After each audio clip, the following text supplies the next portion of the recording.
Hello, and welcome to Reads. That's short for really exciting and delightful stories. I'm your host, Nahjee Grant, and I'm a children's author. On this show, we explore children's stories and authors like you.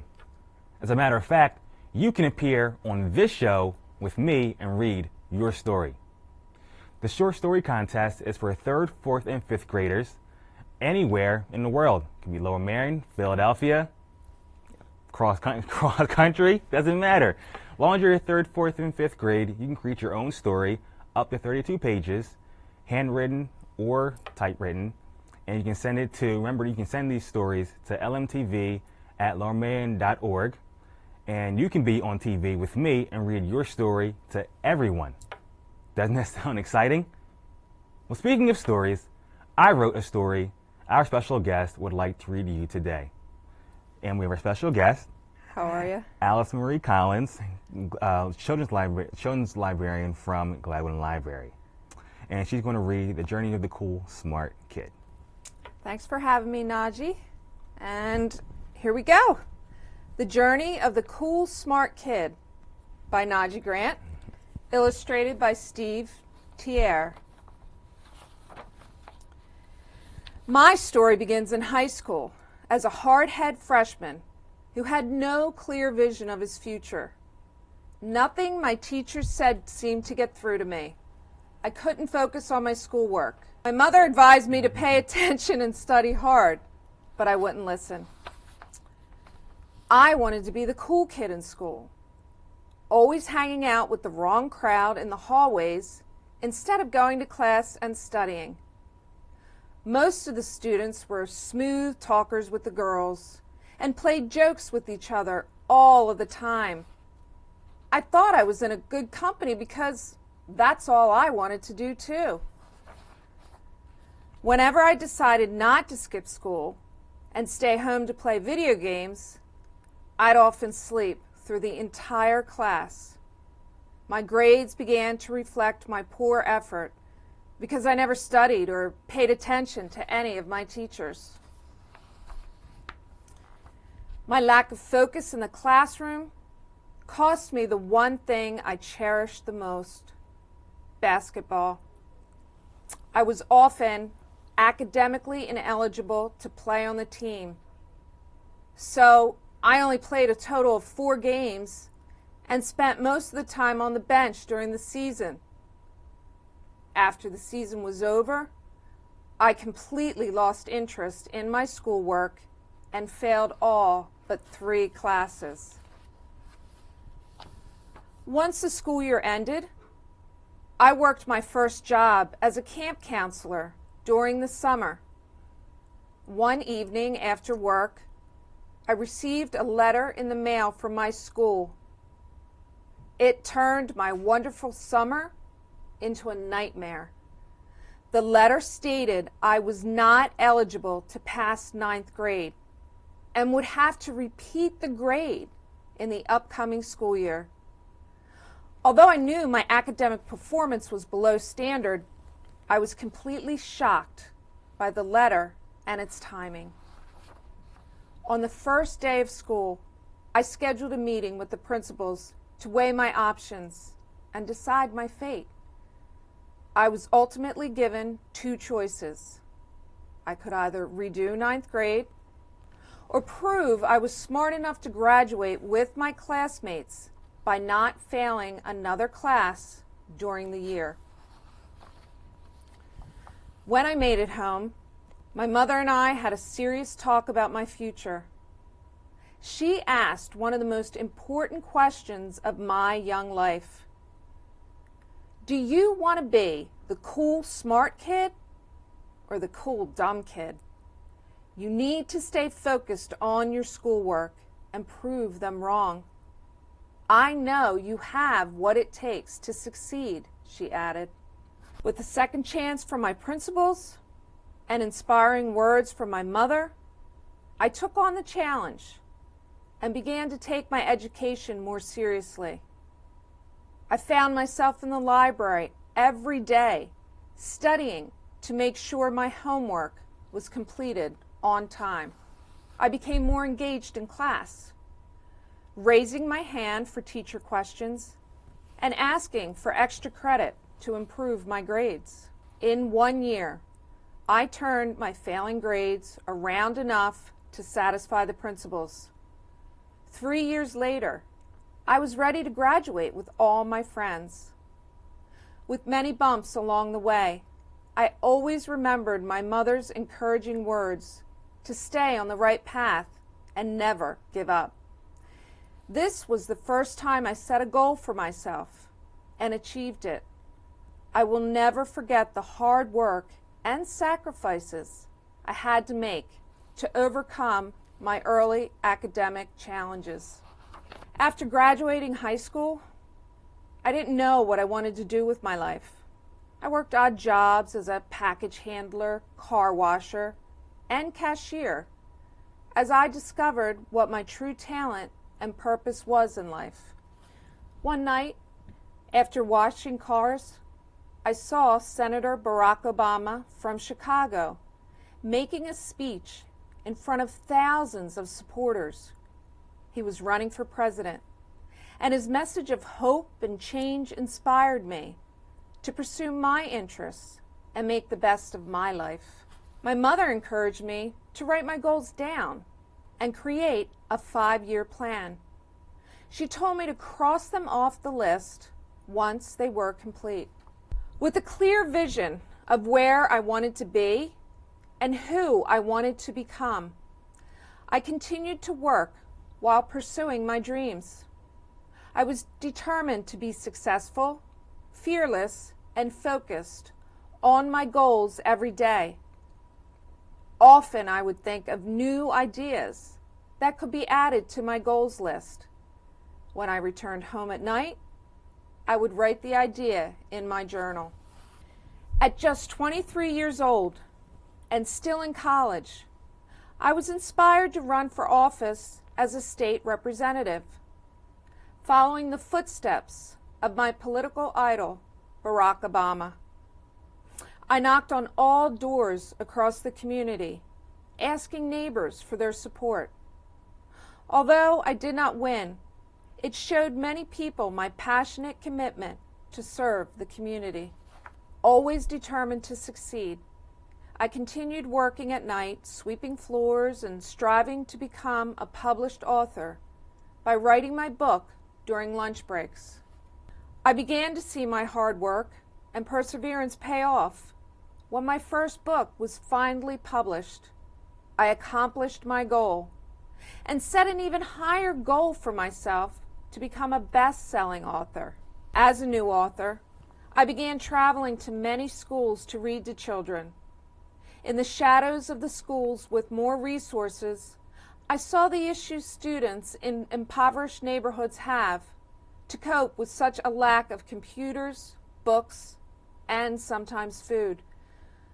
I wanted to do more to help those in need, so I developed a mobile app to help teachers with limited resources share information, track assignments, and communicate with their students and parents.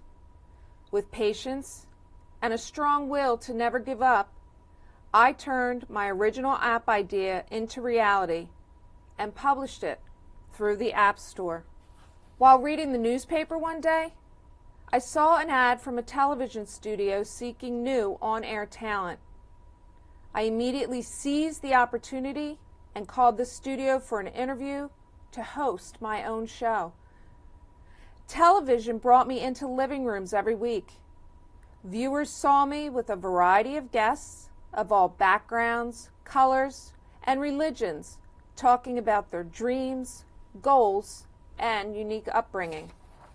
I was beginning to develop a following since writing my first book, and I began hosting book signings in libraries, schools, churches, and bookstores with lines of people waiting to meet me and sign their books. In 5 short years, I completed every goal on my list, plus more.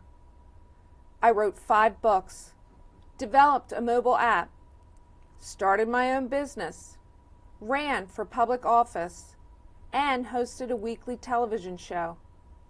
I share stories of my early academic struggles to ultimately finding the grit, determination, and perseverance to overcome those challenges with thousands of students across the country.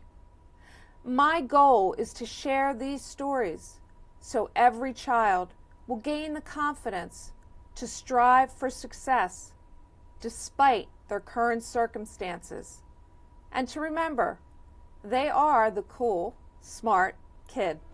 The end. Very good, very good. Thank you for reading.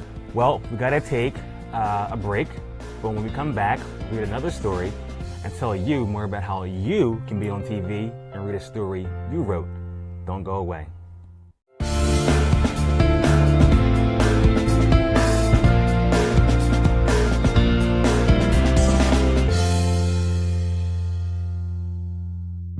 Hello, and welcome back to Reads. That's short for really exciting and delightful stories. I'm your host, Nahjee Grant, and I'm a children's author. On this show, we explore children's stories and authors. In the first part of the show, we read The Journey of the Cool Smart Kid, which was read by Alice Marie Collins, children's librarian from Gladwin Library. Now, I would like to read to you another story I wrote called Aaron Goes to the White House Science Fair. I'm so excited to be invited to the White House Science Fair, Aaron says. I've been working very hard on my project, and I can't wait to meet the president. President Obama walks in and says, well, great, and what is your project? Aaron replies, it's a time machine. As Aaron unveils the time machine, Aaron asks, would you like to go for a ride? President Obama responds, well, wow, of course.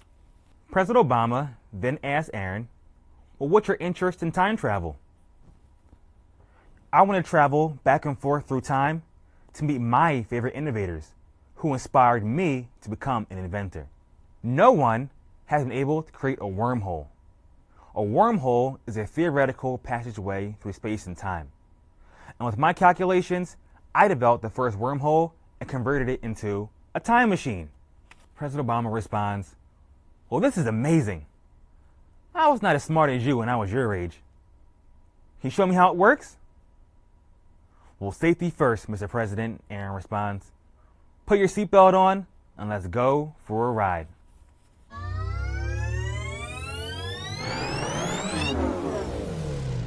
The first place they travel is in 1753, and they meet Benjamin Banneker, who created the first clock ever made in the United States by carving each piece by hand.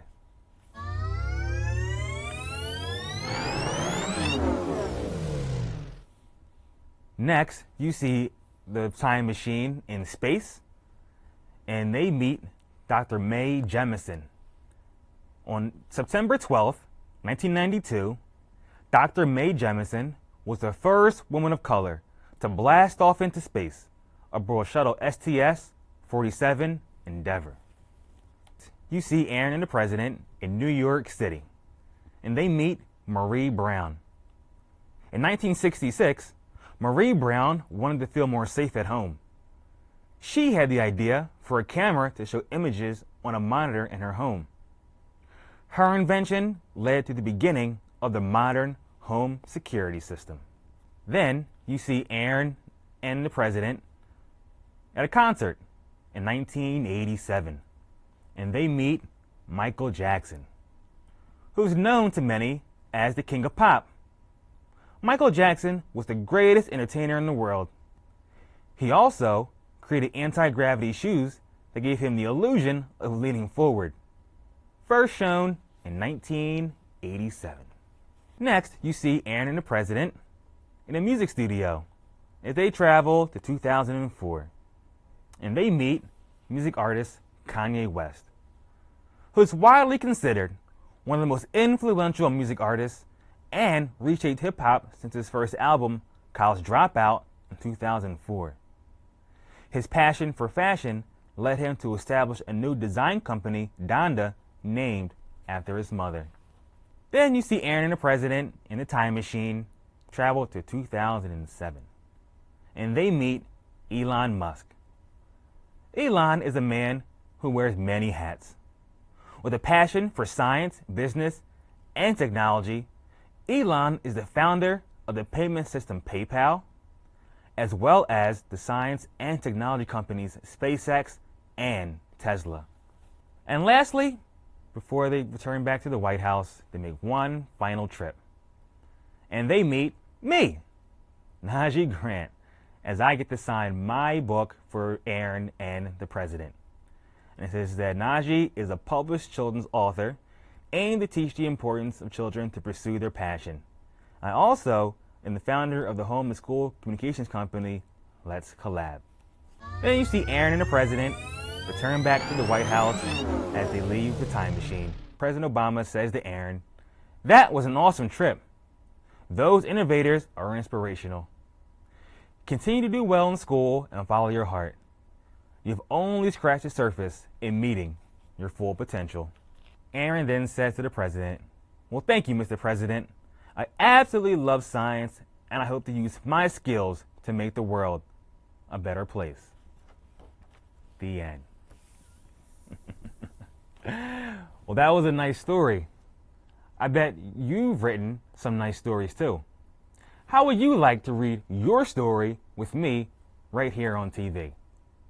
If you're in 3rd, 4th, or 5th grade, anywhere in the world, you can create your own story up to 32 pages, and you can send them to lmtv@lowermerion.org, and we will we will read all your stories, and we will choose 12 stories that we will show right here on TV. You can be on TV with me and read your story to everyone. Doesn't that sound exciting? Before we go, I want to remind you that you can meet me for a story time Tuesday, October 24th at 4 p.m. at Gladwin Library. I'll be reading a Halloween story, and afterwards, you can stick around for craft time and decorate any pumpkin you bring with you.